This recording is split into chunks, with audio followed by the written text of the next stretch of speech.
Opening with the queen's pawn controls the center and usually leads to a more positional development of the pieces.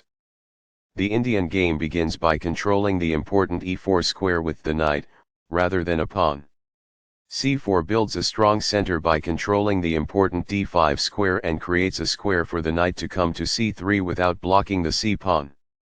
e6 opens up a line for the dark squared bishop and prepares to castle quickly, while preparing to push a pawn to d5 and recapture with a pawn if captured. Nf3 develops toward the center, putting pressure on the e5 square and adding another defender to the d4 pawn.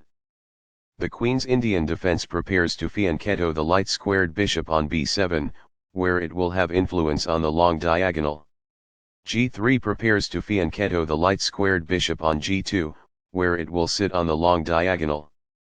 ba6 immediately attacks the undefended c4 pawn, hoping to provoke b2 b3.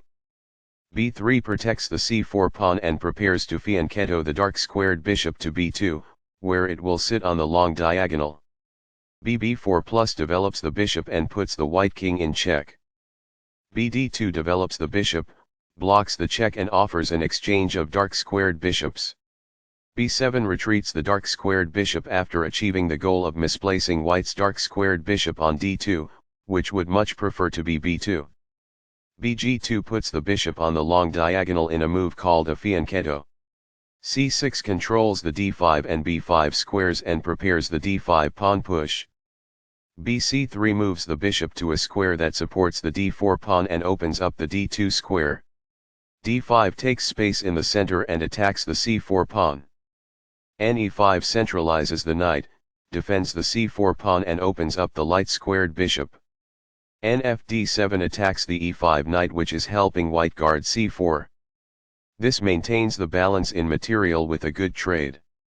Recaptures. The pawn is now adequately defended.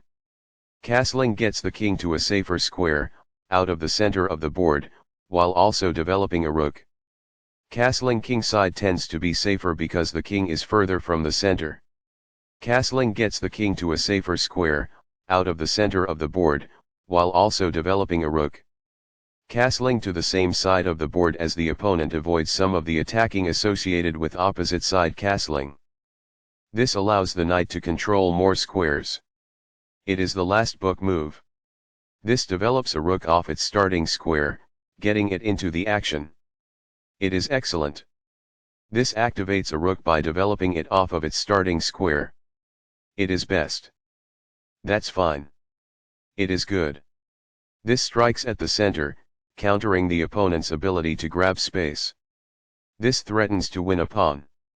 It is best. After all captures, this is an equal trade. This prevents the opponent from being able to win a pawn. It is best. Takes back. It is best. That's not a mistake, but it's not the best move either. It is good. The pawn is now passed because it can no longer be challenged by opposing pawns as it tries to promote. This is the only good move. It is a great move. This moves the bishop to safety. It is best.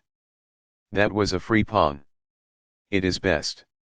This takes an open file, a common method for activating a rook. It is excellent.